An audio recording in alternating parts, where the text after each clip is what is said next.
World War III, has it really started, my friends? And who is to be blamed for this? Mr. Trump? Or Iran? Or America? Well, this is not the New Year gift the whole world was waiting for.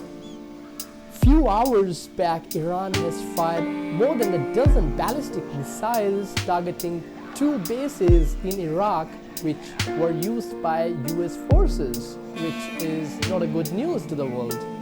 American $64 million toy killed Qasem Soleimani. That's how it all started, my friends, and now United States of America is wondering, was that a blunder? Was that a big mistake? And now there are various reasons which are raising fingers on US because US did not provide a clear evidence against Qasem Soleimani and against the wrong action which, as the US claimed, he was supposed to do. And apart from this, the US government denied visa to the Iranian Foreign Minister Zarif, which is again raising questions and pointing fingers towards the US. If the US government would have granted visa to the Iranian Foreign Minister Zarif, the whole world would have known the Iranian side of the story. Maybe the US government did not thought about it properly before using their $64 million toy to kill Iran national hero Qasem Soleimani. And because he was such a big figure in Iran, more than 1 million people gathered on the streets to pay tribute to their hero. And because of all that, more than 50 people died in stampede.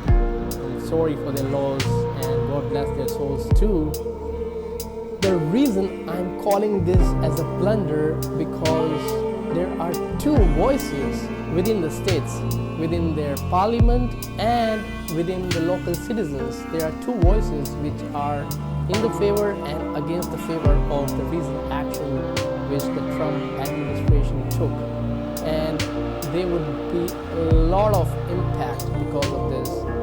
Oil prices will soar to new heights, which is not a good news neither to US, neither to the world. And apart from that, it creates instability to the world peace.